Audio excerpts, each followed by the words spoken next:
a Sherry Finished Bourbon, and an Apple Brandy Finished Rye. Today I'm diving into Starlight Distillery for the first time. Hey everybody, welcome back to another episode of the Bourbon Hutch, and thanks so much for joining me on this journey through the world of whiskey. So that's right, today we're diving into Starlight Distillery, a distillery down in southern Indiana, just outside Louisville. So yeah, it's another Indiana distillery that's not actually MGP, that is producing some highly sought after whiskeys and bourbons that lots of people seem to be loving these days and have been catching a lot of people's attention, especially because they seem to do some very, very interesting finishing to their different whiskeys. So my own journey with Starlight began just a couple of weeks ago when I saw this Sherry Finished Bourbon on the shelves for around $55 and decided to pick it up because I had been hearing great things about Starlight and knew that I needed to try their products. Opened it up, and let's just say I was pretty impressed. Fast forward a couple weeks, decided to book a tour to go down to Huber's Winery, Orchard, and where Starlight Distillery is, and check that whole situation out.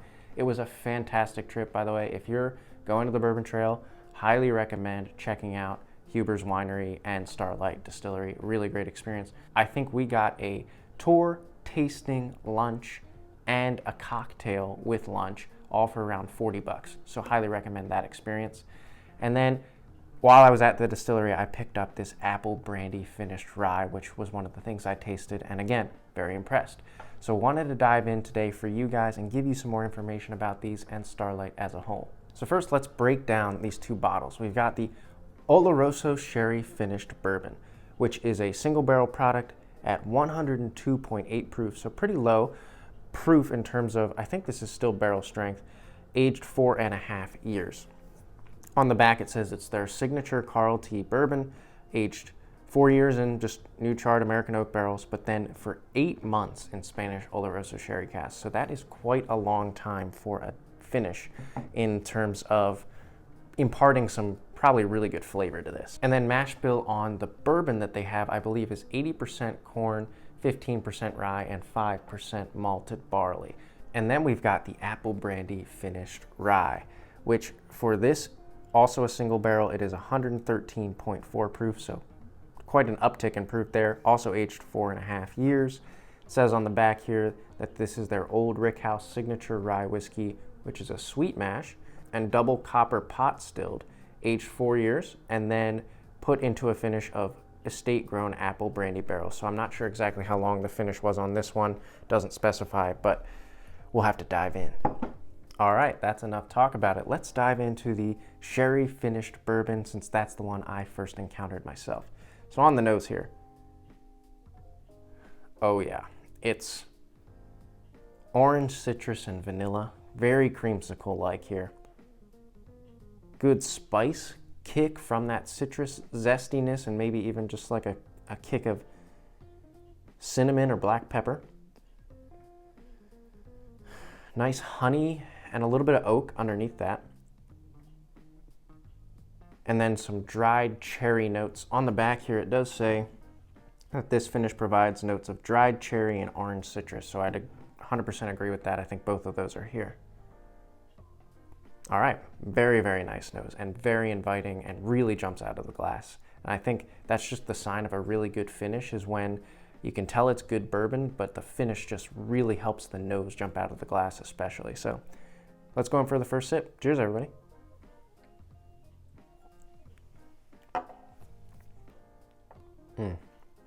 Man, that's really nice. It's kind of got a nice classic bourbon center to it, like good bit of oak and brown sugar and some barrel spice there too. But wrapped around that is that nice orange citrus and zest from the sherry. Those dried cherries are there, and a good punch of vanilla. It's a little bit spicier on the palate. I know that that's on the nose, but a little bit spicier. And in the middle of it, I get this really interesting like hazelnut kind of nut quality to it. So I know that Oloroso sherry can have that quality, but that really came through for me on the palate more than the nose. All right, let's dive in for a second sip and see if we can pick out some more flavors. Cheers.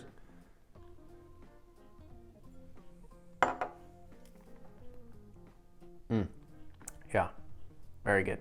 Mouthfeel here is very solid, by the way, so that's a good enveloping of the palate that I've got going on here. Again, I got that like hazelnut quality jumping up in the middle.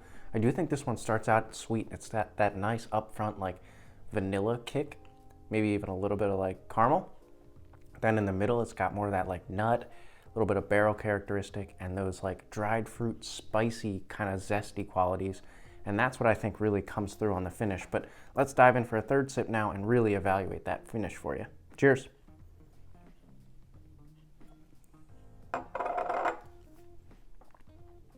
Yeah, the finish is in that long category, so not ultra long, not very long, but nice and solidly long. I think that's because the spice really kicks up and lingers for a while. So we've got this nice simmering cinnamon spice going on, orange zest and orange citrus sticking around with that.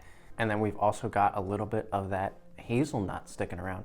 So the nutty quality here, I've had Redbreast 12, and I think that's like some of that nutty quality coming through for me with that like hazelnut or almond sort of presence to it. But the orange citrus and the bourbon backbone here really balance that out and make it a nice complex pour.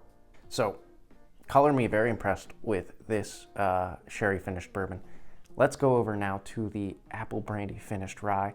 Not necessarily just to compare one to one because they're so different, but to see how this stands on its own. All right, let's dive in on the nose here. Again, this one's higher proof at 113. And yeah, it's got some presence to it.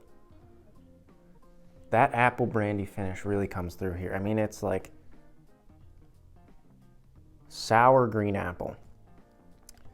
Almost to the point where like the apple is fermenting a little bit. Like it's almost that sour, or tart, I guess is the better, more official word to use. A bit tart here. There's a rye floralness to it. I get more of a butterscotch than a caramel here because I think the rye undertones here. And then there's a really nice, like, almost like sugar cookie or pie crust, something bready and sugary coming through. So almost like if you put together some pretty tart green apples or even pears, I think pears is a valid interpretation of that note too, and made that into a pie with some sugar and maybe even a little bit of cinnamon spice on top. So really nice nose as well. Let's dive in. Although I will say, if you're not big into things that are sour and tart, this might jump out at you as not super appealing. Let's go in for the first sip though. Cheers.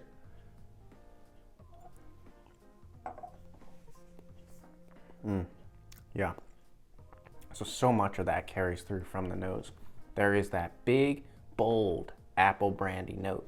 You get that green apple. Tastes a little bit like brandy itself, so just coming through with a brandy note as well. And then it really sort of gives this rye punch and this simmering heat in the middle. And I feel like this is almost the opposite experience of the Sherry Finished Bourbon, which kind of bloomed with its spice. This just sort of tapers off into a nice, sweet vanilla butterscotch kind of finish. But I'm going to keep tracking that. Let's go in for a second sip, see if we can pick out some more flavors. Cheers, everybody.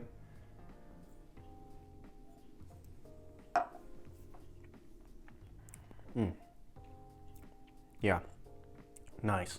So that sip, the boldness of the apple brandy tamed down a little bit, and I got a little bit more of that rye backbone coming through. So got some honey, got a little bit of a floralness from that rye, and I just got pure sort of rye spice coming through. Now make no mistake, that apple brandy is still there and it's very present, sort of wrapping around all of it, but I feel like some of that rye backbone came up there, which is nice. All right, final sip here, third sip to really track that finish and give you a recap of the full experience here. Cheers.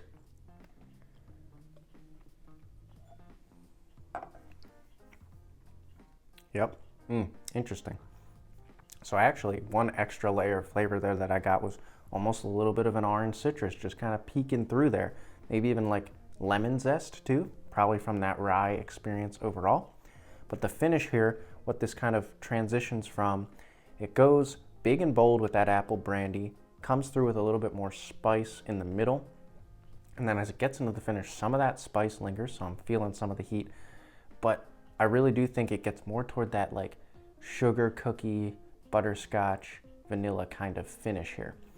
I do want to warn you again, just this one has a tart punch to it, and it is in your face about that. So if that's not necessarily your thing, wouldn't necessarily recommend this, but if it sounds intriguing to you, I would 100% recommend picking one up. And in terms of what I paid at the distillery, I paid $75 for this, so that is a little bit more elevated. You might be able to find it in the wild for a little bit less for a good deal, but I think it's pretty much worth that because rye is the more expensive grain, and with a finishing process, you're always gonna add a little bit extra money.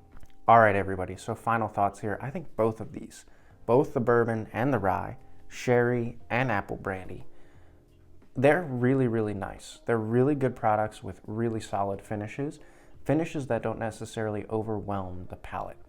If I was forced to choose, I only had one chance to pick one of these up, I think I would go with the bourbon finished in the Oloroso sherry cask. That one just has a little bit better balance to me and just has such a great robustness to it, and it just hits my palate great. That's not to say the apple brandy is bad, but that tartness can be a little bit much. I still think it's a really nice finish, and it doesn't necessarily overwhelm, it's just more in your face. All right, I think that's going to do it. I think this has been a really nice introduction to Starlight Distillery. If you haven't had anything from them yet, hopefully this has been informative and a good introduction for you as well. But if you have had stuff from them, would love to hear in the comments below what you like from them, what other finishes I should probably check out or try from them. If there's any that missed the mark or any that you think are truly spectacular, just want to start a conversation around Starlight Distillery. All right, until I see you guys again for another video, all I can say is keep drinking good whiskey and cheers.